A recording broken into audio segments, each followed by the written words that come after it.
আমার সময় জান্নাত। কথা বুঝছেন? একটু ভালো করে বুঝেন, আর একটু আমি যাচ্ছি, যাই, একটু সময় দিতে হবে আমাকে, তাই। এবার কথা হলো, শুনে নেন ভালো করে। আব্দুল উজ্জা নবীর দরবারে পৌঁছায় গেছেন। আমার নবী এরকম কিছু আপনার সাহাবায়ে কেরামদেরকে নিয়ে বক্তব্য রাখছিলেন। এমন তো অবস্থায় চুল টুল এবড়ো খেবড়ো হয়ে গেছে, দেখার মতো পরিস্থিতি নাই। আপনার মরুভূমির ধুলাতে মাঝে মাঝেই পড়ে গেছে, সারা শরীরটা ধুলাই যুক্ত হয়ে গেছে, দেখে চেনা যাচ্ছে না কোথাকার মানুষ, কি ব্যাপার। এমন অবস্থায় মসজিদে নববীর ভিতরে যাওয়ার পরে কোণে গিয়ে বসে গেল। নবীকে দেখে চিনতে পেরেছে কিন্তু সাহস পাচ্ছে না। এরকম পরিস্থিতিতে নবীর সামনে দাঁড়ায় কেমন করে? এবার আমি একটু নবীর আচরণটা তুলে ধরবো। আমার আপনার নবী সাইয়্যিদুল মুরসালিন, শাফিউল মুযনিবিন, রাহমাতাল লিল আলামিন। এমন নবীর আচরণ কোথায় খুঁজে পাবে? কোন জায়গায় খুঁজে তুমি পাবে না। ওই নবী যুবককে ডাকার পরে বলছে, ও যুবক, দেরি না করে তুমি আমার কাছে ছুটে এসো। আসার পরে জিজ্ঞাসা করছো, যুবক তোমার বাড়ি কোথায়, কি ব্যাপার, তোমার খবর কি, কি করে তুমি এখানে পৌঁছালে? তখন কেঁদে কেঁদে ডুকরে ডুকরে কেঁদে কেঁদে পুরো ঘটনাটা তুলে ধরে বলল, আপনার কালেমা লা ইলাহা ইল্লাল্লাহ মুহাম্মাদুর রাসূলুল্লাহ মাত্র একটা বাক্য কবুল করার জন্য একটা সেন্টেন্সকে অ্যাকসেপ্ট করেছি। I have accepted this sentence. আমি এই বাক্যটা অ্যাকসেপ্ট করেছি, এই জন্য আমাকে ছাড়তে হয়েছে আমার বাড়ি, আমাকে ছাড়তে হয়েছে আমার ঘোড়া, আমার উট, আমার সম্পদ, আমার না কিছু সব। শুধু তাই নয়, পাষাণী হৃদয়ের ওই কাফের বেঈমানের দলেরা আমার পোশাকটা পর্যন্ত কেড়ে নিয়েছে। কোন রকমে আমি এতটুকু পোশাক ম্যানেজ করে আপনার কাছে পৌঁছেছি। ও দয়ার নবী, মায়ার নবী, বিশ্ব নবী, আপনি দয়া করে আমার প্রতি নারাজ হবেন না। অনেক দুঃখের কাহিনী শোনার পরে আমার নবী ঝরঝর ঝরঝর ঝরঝর করে কাঁদতে শুরু করলেন। আর ওই যুবক, ধুলো মাখা গায়ের যুবককে টেনে বুকে জড়িয়ে ধরে কাঁদতে শুরু করলেন। আমাদের দেশের বড় লোক যদি হয়, বলেন তো দেখি, রাস্তার ধারে একটা গরিব মানুষ যদি কাজ করে বাড়ি ফেরে শরীরে একটু ঘাম ধরেছে, পোশাকটা খারাপ হয়ে গেছে, বড় দুঃখে কষ্টে কাঁদতে কাঁদতে যাচ্ছে, গল্পটা তার সামনে তুলে ধরে বলল, আমার আব্বা জানের অবস্থা খারাপ, কি আমার মায়ের অবস্থা খারাপ, আমার বিবিকে হসপিটালে ভর্তি করতে হবে, টাকা দিতে পারছি না, বড় কষ্টে আছি, এই নিয়ে কান্নাকাটি করছে। আমাদের দেশের 100 কোটি টাকার মানুষ, 50 লাখ টাকার 1 কোটি টাকার মানুষ বুকে জড়িয়ে তাকে ধরে কি সান্ত্বনাটা দিবে? না না, দিবে না। কারণ শরীরে ধুলা লেগে আছে, শরীরে আপনার ঘাম ঝরছে, শরীরটাতে দুর্গন্ধ বের হচ্ছে, ওই শরীরে গায়ে হাত দেওয়া যাবে না। ওরে তুমি কি পবিত্র গো? তুমি তো মাঝে মাঝে মদের বোতল ধরো, মাঝে মাঝে অফিসিয়াল চয়েস ধরো, মাঝে মাঝে জেডি বাংলা নিয়ে পড়ে থাকো, বাড়ি আসতে পারো না। তোমার অপবিত্র হাত, তাই তুমি একজন মানুষের গায়ে হাত দিতে পারো না।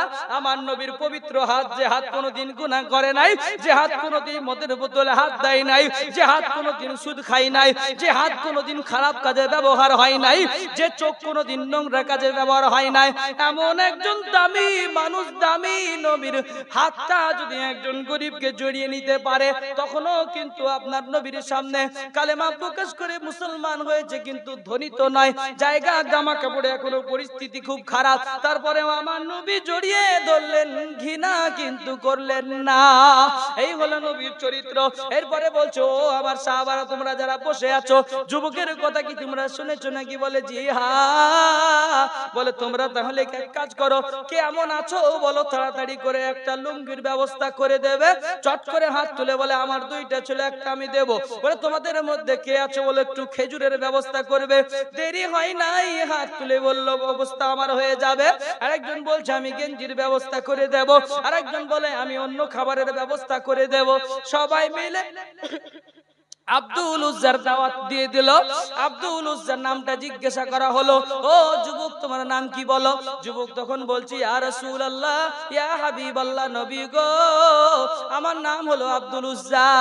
নামটা শোনার পরে নবীজি বলছেন, এই নাম তো রাখা যাবে না, তোমার নামটা পরিবর্তন করতে হবে। নামটা পরিবর্তন করে রেখে দিলেন আব্দুল্লাহ। কি নাম রাখলেন বলেন? আব্দুল্লাহ। এই জন্যই তো আব্দুল্লাহ নামটা আল্লাহর কাছে অনেক পছন্দের নাম। নাম। আব্দুর রহমান আর আব্দুল্লাহ নামটা অনেক পছন্দের নাম।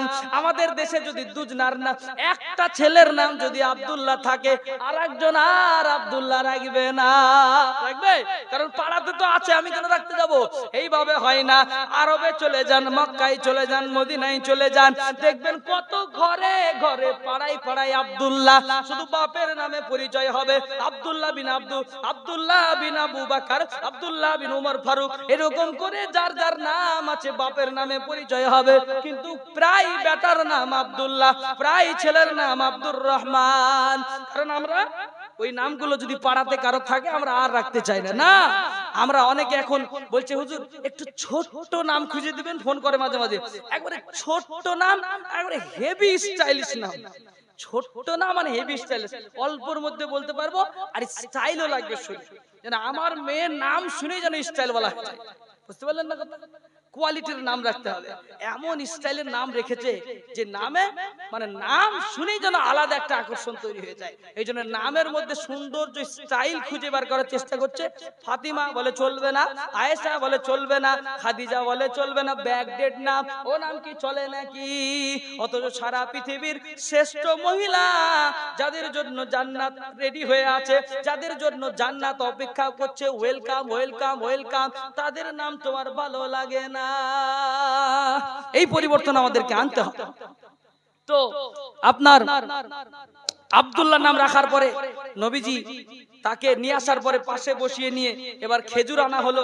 ওই খেজুরের আঠিগুলোকে টেনে টেনে বের করে ফেলে দিয়ে এবার নিজের হাতে মাথায় হাত বুলিয়ে দেয়, আর ওই আপনার খেজুরের আঠিটা আপনার মুখের মধ্যে দিয়ে দেয়, আর চিবায়, আর ছেলেটা ঝরঝর ঝরঝর করে কাঁদে।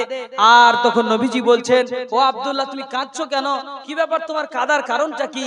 তখন বলছে, ইয়া রাসূলুল্লাহ, আমার আজকে মনে হচ্ছে আমার আব্বাও আছে আমার মাও আছে। বলেন সুবহানাল্লাহ। আজকে আমার আব্বাও আছে আমার মাও আছে, আমার কারো অভাব লাগছে না, আনন্দে আমি খুশিতে কাঁদছি।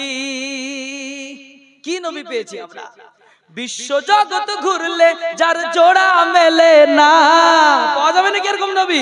বিশ্ব জগৎ ঘুরলে যার জোড়া মেলে না, আমার নবীর মতো আর নবী হবে না, আমার নবীর মতো আর নবী হবে না। বিশ্ব জাহান ঘুরলে যার হয় না তুলনা, বলেন সুবহানাল্লাহ। বিশ্ব জাহান ঘুরলে যার হয় না তুলনা, আমার নবীর মতো আর নবী পাবে না, আমার নবীর মতো আর নবী হবে না। যার পথে চললে যার পথে চললে হবে জান্নাতের ঠিকানা, বলুন সুবহানাল্লাহ।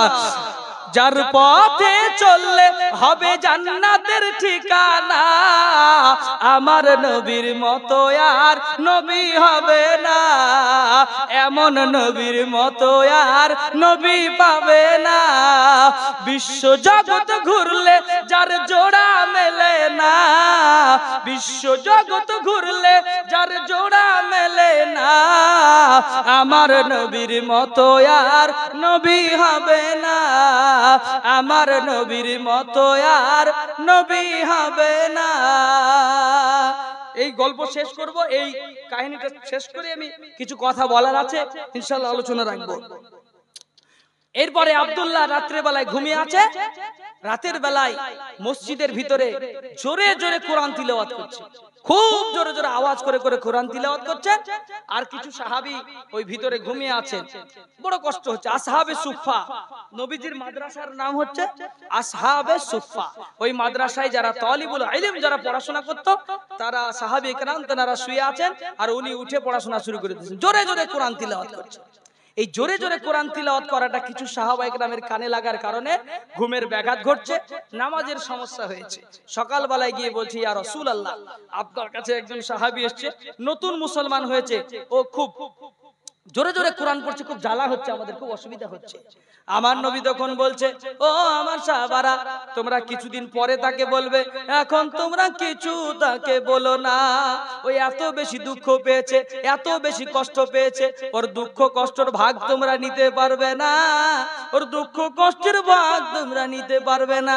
তোমরা হয়তো জানো যে কোরআন পড়লে দিলটা নরম হয়ে যায়, কোরআন পড়লে দিলটা ঠান্ডা হয়ে যায়, কোরআন তিলাওয়াত করলে মনটা ভালো হয়ে যায়। এই জন্য ওকে জোরে জোরে কোরআন পড়তে দাও, ওর মনটা ভালো করতে দাও, মনটা ফ্রি করতে দাও। এখান থেকে বোঝা গেল যারা জোরে জোরে মসজিদের ভিতরে বসে বসে সুন্দর করে ও না জোরে করেছে, আমাদের কোরআন বলছে ওয়ারাতিলিল কুরআন তারতিলা। কোরআন বলছে তোমরা যখন কোরআন তিলাওয়াত করবে থেমে থেমে সুন্দর করে মধুর সুরে পড়বে। যদি তোমরা মধুর সুরে কোরআন পড়ো, এই দিলটা ঠান্ডা হয়ে যাবে, অন্তরটা ভালো লাগবে, মনটা ফ্রি হয়ে যাবে। যারা কোরআন পড়া জানেন না, বেশি কিছু করতে হবে না। আজকে বাড়ি যাওয়ার সময় মসজিদে একবার ঢুকবেন, ঢুকার পরে মসজিদের থেকে কোরআনটা হাতে নিবেন, নেওয়ার পরে বুকে একবার জড়িয়ে ধরবেন। যারা পড়া জানেন না তারাও বুঝতে পারবেন কোরআন বুকে জড়িয়ে ধরার মজাটা কি। জীবনে জড়িয়ে ধরেছেন? যা জড়িয়ে ধরলে এত মজা পাওয়া যায়, তা পড়লে কেমন মজা পাওয়া যাবে? তাহলে এই কোরআন আমাদেরকে শিখতে হবে, বলি শিখবো ইনশাআল্লাহ, চেষ্টা করবো ইনশাআল্লাহ। তাতে যত টাকায় খরচ হোক না কেন, বয়স হয়ে গেছে তো কি হয়েছে, কত সাহাবা ইকরাম, কত বড় বড় মুসলমান যারা আজকে বড় বড় দামি দামি কাজের সঙ্গে যুক্ত, তারা কোরআন তিলাওয়াত করে বড় হয়ে শিখেছে, বয়স হয়ে শিখেছে। আপনার কি সমস্যা?